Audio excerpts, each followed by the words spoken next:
Years ago, I worked on a short film that had an impressive budget on it for a short film. And I was asked to be the behind the scenes videographer and editor. So I was on set a lot of times filming what everyone was doing. That was a lot of fun. The editing was far less fun because the director had a very clear vision of what he wanted to get out of it. So he shot exactly what he was hoping for, and he didn't get any coverage. He didn't get any additional angles. He didn't get, there was just a lot of things that he didn't think that he would need, so he didn't do it. That made the editing very, very difficult because trying to get the right tone, the right mood, and the right pacing when there are so few options means you have to do a lot of very subtle manipulations, and those get very subjective quickly. Long story short, I've learned a lot about editing, and I think that editing is one of the best things that you can do for yourself as a video shooter. It helps you learn your craft in a way that is so different than actually just looking at the shot, but seeing how they come together, seeing how different shots have different purposes. And these are the kind of things that I absolutely fascinate myself with all the time. And I'd like to share with you some of the most interesting uses and some of the most interesting tips about doing video editing. Thank you so much for watching. I'm Michael Bruner of Brogan Video.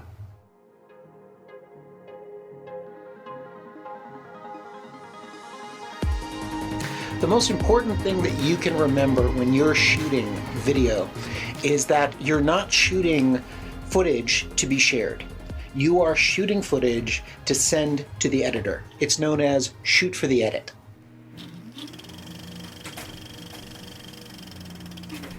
Shooting for the edit is one of the hardest things to really get into someone's head. That you want the editor to have as many options, as many good options as possible to make the video exceptional. I've always found as an editor that the more gold, the more incredible footage I have on the editing room floor, metaphorically, the better the project is. The more you have to really just squeeze every little bit of awesomeness out of your best shots, the more it's going to suffer.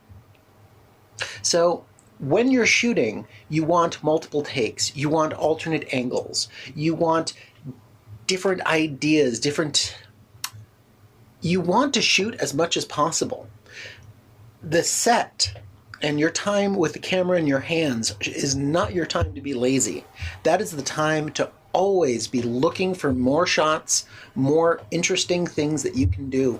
Even if you're going completely off the rails, just being out there and getting as much variety of footage as you can is very much for the better.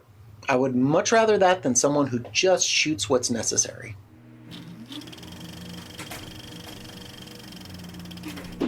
For a moment, I'm going to use the example of an event. Now, let's say it is an all-day event, and you go outside and you get a nice shot of the scenery, the front of the building, the front of the venue, the sky, the weather, and I would say go back and do that several times because the light is going to change. When it gets closer to dusk, it's going to change its effect, and you might very well want a shot of the venue in bright daylight when everyone's there and the party's happening, but then you want another shot where it's nice and dark and everything's toned down. Maybe that's for when you're leaving, maybe that's just as a little transition shot. The point is, you always can use more content. If you have the opportunity or the situation to use additional cameras, use additional cameras. Set them up, set them to record, and record as much as you can.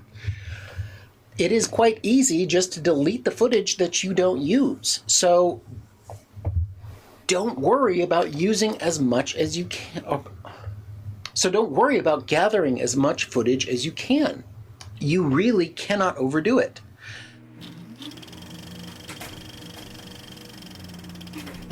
One of my favorite metaphors that I use when talking about video and footage is referring to them as Legos, because unlike photography, video just doesn't really exist in its own. A single really great video shot just doesn't have a place unless it's part of a greater video. Now, things like Instagram have corrected that, so if you get one great shot that doesn't fit to the video, throw it up on Instagram. It still looks great. But the point is, you can always reuse the footage. Say you're working on a project and you have some amazing landscape shots, and you end up getting far more than the project ever needs, and most of them end up on the editing room floor. Well, put them together and make a highlight reel of your best landscape shots and use other projects, and then suddenly you have a really good, impressive highlight reel to share. Think of it like Legos that you can just take apart and reassemble in any way that you want.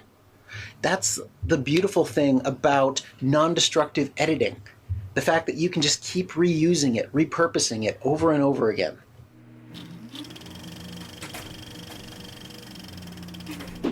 One point that I will absolutely hold people to is respect the workflow. It is very easy to tell somebody when you're really excited, oh, we did this video, can we see a rough cut of it tomorrow? Don't ask that, because on the surface, it seems tremendously easy. You just take this shot, this shot, this shot, put them together, and you got a rough cut. But no, it's always a lot more than that.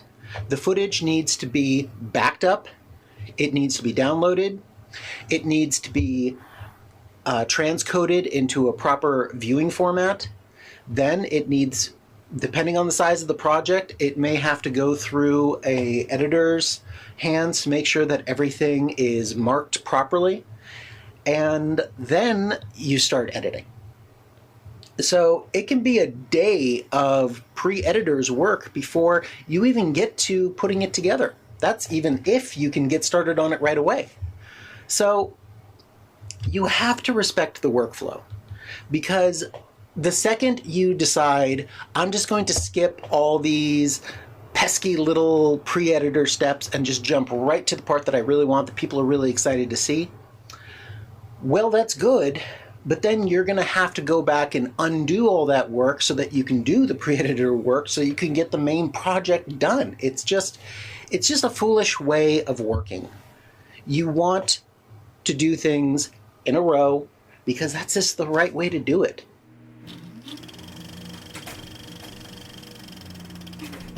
When I started editing, it was on a computer. I've never touched an analog editor.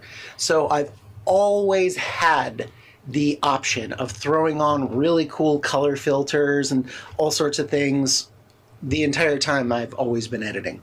And the temptation to use really fun filters is always there, but most people don't like it. Most people will say, just make it look normal. And when they see a color treatment that gives it a certain mood, most of the time people just don't like it. So in general, keep effects, filters, and all those fun effects to a minimum, especially if you're working with somebody else. You can always put together a rough cut of something that just looks as normal as possible, and then say, now that it's done, how about we put this nice little veneer on it that really makes the colors pop and adds a vignette, and then it's easy to say yes or no. But seeing that right out of the gate, almost every client will say no. Thank you for watching. I'm Michael Bruner of Brogan Video. Remember, at its best, video is a tool for genuine communication between people, as it should be. So, get out there and share your heart.